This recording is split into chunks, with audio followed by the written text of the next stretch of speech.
حبايبي الحلوين، عايشين ايام اعياد الطفولة وهنحكي حدوتة.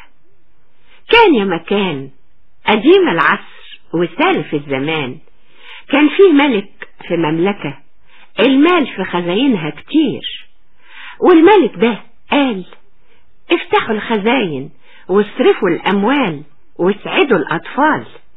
انا عايز الطفل في بلدي يبقى طفل جيد، وعلشان نعمل طفل جيد لازم نخلي الطفل سعيد.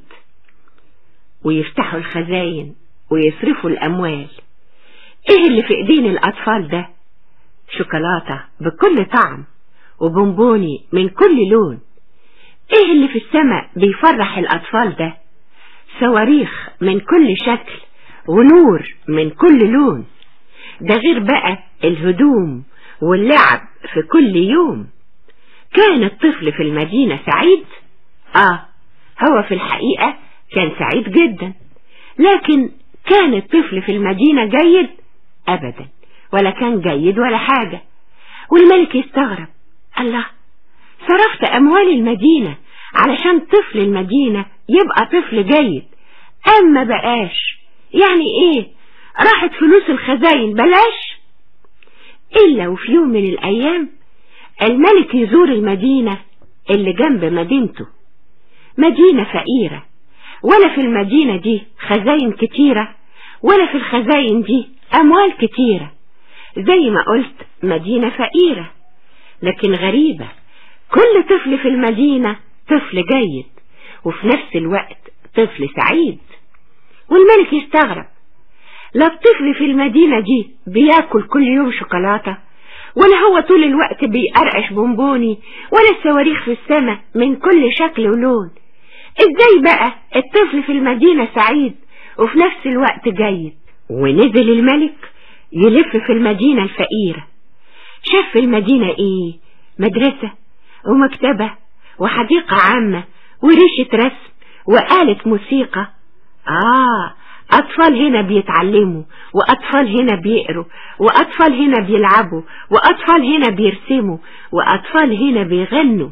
والطفل في كل مكان طفل جيد وفي نفس الوقت طفل سعيد.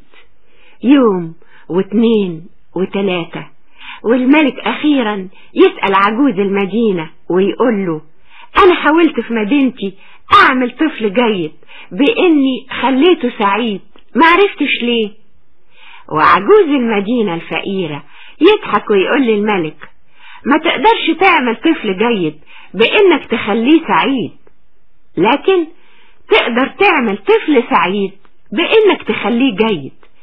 اديله المدرسة والتعليم، اديله المكتبة والثقافة، اديله الحديقة واللعب، اديله الريشة والألوان، اديله الموسيقى والفن، هيبقى طفل جيد، وساعتها هيبقى طفل سعيد. وملك المدينة الغنية يرجع لبلده الغنية ويقول ما نقدرش نعمل طفل جيد بإننا نخليه سعيد، لكن نقدر نعمل طفل سعيد بإننا نخليه جيد.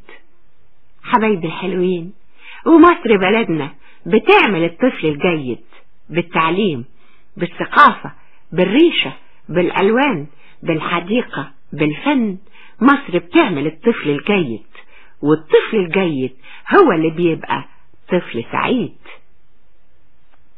بشوفكم وانتوا رايحين المدرسة، بشوفكم وانتوا قاعدين في المكتبة بترسموا، بتجروا في الجنينة، بتغنوا. أقول على كل واحد فيكم ده الطفل الجيد، وأقول على كل واحد فيكم ده صاحب السعادة، الطفل.